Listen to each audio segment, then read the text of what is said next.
Hello everyone. Today we are going to discuss how to cancel a coroutine. The first question is why to cancel a coroutine. There could be different reasons. For example, one of them could be if result of a coroutine is no more needed. If you created a coroutine to update some specific UI component and then you left the UI, then in this case we have to cancel the coroutine. Or if a process is taking too long, then in this case we also have to cancel the coroutine to find some other way to get the required result. But it totally depends on the user requirements and different scenarios. Now coming towards the basic question, how to cancel a coroutine. A coroutine can be cancelled only if it is cooperative. So let's see an example. This is a very simple project that I have created in Android Studio. Here I am creating a scope by calling the factory function coroutine scope and setting the execution thread to default.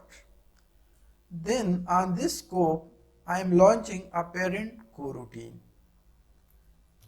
and within this parent coroutine I am launching a child coroutine. My interest will lie in this coroutine.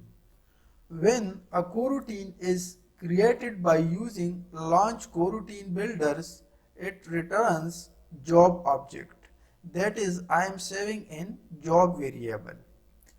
Then I am iterating a loop for 7 times and just printing I values here. Then I am putting 500 millisecond delay in each iteration. And after the coroutine, I am giving 1200 millisecond delay so that this coroutine get executed. And after this much time, I am cancelling the coroutine, and in the end, I am printing just a message. So this loop should be iterated for 2 or 3 iterations, because here I am giving 1200 millisecond time and delay of each iteration is 500 millisecond. Now let's run the code and check the output.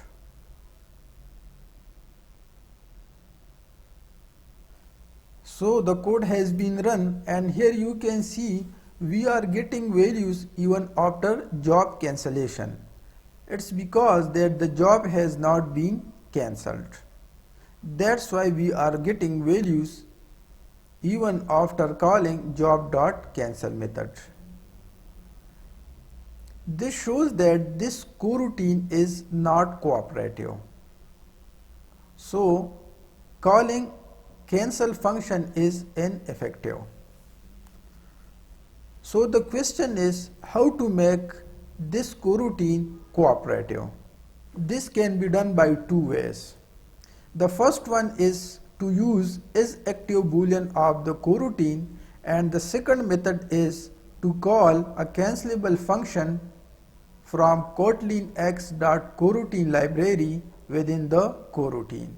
So let's try it one by one.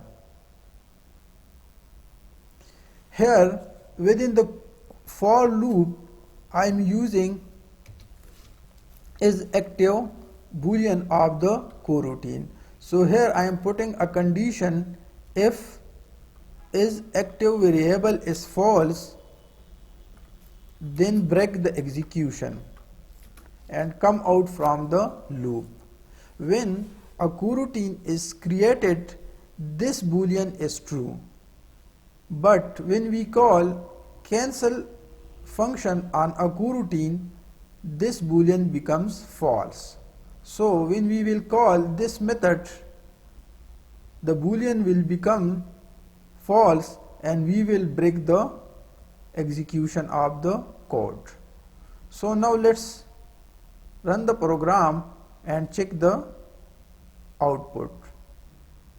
So the program has been run and you can see that the coroutine has been cancelled. That's why we are not getting any more values after job cancellation.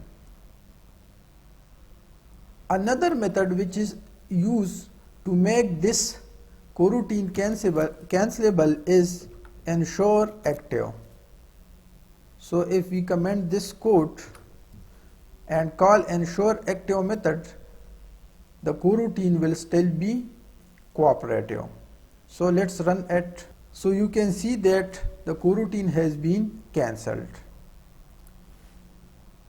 This method is actually checking for isActive Boolean. If it is false, then it throws cancellation exception, which is a necessary condition for a coroutine to get cancelled.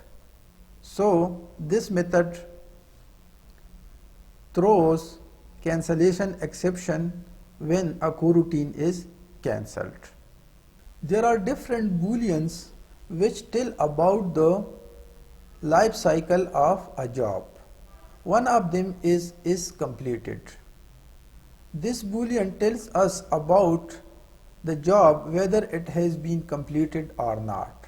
So let's check its value just after the job cancellation. So here I am printing isCompleted value for this job. Let's run the program. So here you can see we are getting false values for isCompleted Boolean. This means that the job has not been completed at this point. It's because we are printing isCompleted Boolean just after the job cancellation. So if we give a delay, let's say of 1 second, and then run the program, now it should print true because the coroutine get enough time to complete. So you can see we are getting now true value. This can also be done by invoking cancel and join method instead of cancel. This method will cancel the coroutine and also will wait for its completion. So let's run the program again and check isCompleted value. So here you can see we are getting true value for isCompleted Boolean. This means that the job has been completed. The second way to make a coroutine cooperative is to use a cancelable function from kotlinx.coroutines library. For example, we are using delay function within the coroutine to make it cooperative. So here within the for loop, I am using delay function instead of thread.sleep. So this function will make the coroutine cooperative. So let's run the program. So here you can see that the coroutine has been cancelled, which shows that it is a cooperative coroutine. How this function make a coroutine cancelable? To cancel a coroutine, there should be some suspension point, and this delay function provide this suspension point within the coroutine. So when we will call job.cancel method on the coroutine, this method will throw cancellation exception, which will cancel the coroutine. Another important point is when job.cancel method is called on a coroutine, the job goes to the cancelling state, and in this state it waits for its body to get completed, and after that it goes to the cancelled state. So meanwhile we can do some finishing stuff in the finally block. So let's modify the code and see the result. So here I am putting the code in try block, and in the finally block I am doing some finishing work. So let's run the program. So here you can see that finally block is executed. This means that when a job is cancelled, it doesn't get cancelled instantly, but it waits for the finally block to get executed. But remember, you can't launch a new coroutine within the finally block, because the coroutine has been cancelled and you can't launch a new coroutine within the cancelled coroutine. So let's try this code. This coroutine will just be ignored. Let's run the program and check the output. So here you can see that this message is not printing because this coroutine is just ignored by the outer coroutine. Also, you can't call a suspend function within the finally block. If we call a delay function, for example, within the finally block, it will throw cancellation exception and this line of code will not get executed.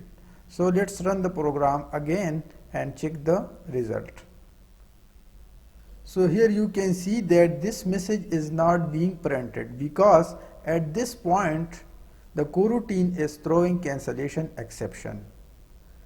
But if it is needed at all costs to call some suspend function within the coroutine, then you can use withContext function with non-cancelable parameter. So let's try it. Here I am calling withContext function with non-cancelable parameter and putting some suspending code here. I am calling delay function and giving a delay of 200 milliseconds and logging some value. Now this suspend function will not throw cancellation exception and this line of code will get executed. So let's run the program and check the behavior. So here you can see that this message is printing here. Finally, an important question is what will happen if we catch cancellation exception of a coroutine and did not rethrow it. So let's check it in the code. Let's modify the code.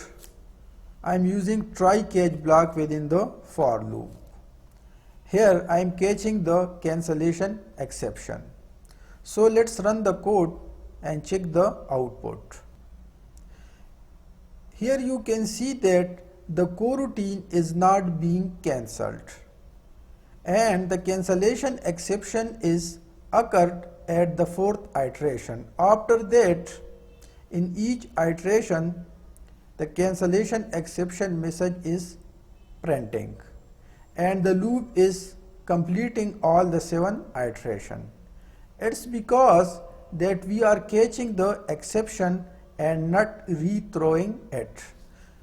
For a coroutine to get cancelled, it is necessary to throw cancellation exception. And since here we are catching this exception and not rethrowing it. So if we rethrow the exception here, then the coroutine will get cancelled. Now let's run the code again and check the output. So after rethrowing the exception, you can see that the coroutine was cancelled. So in this tutorial, we learned why a coroutine is cancelled, how to make a coroutine cooperative, and some other related concepts. So that's it for this tutorial. Thank you.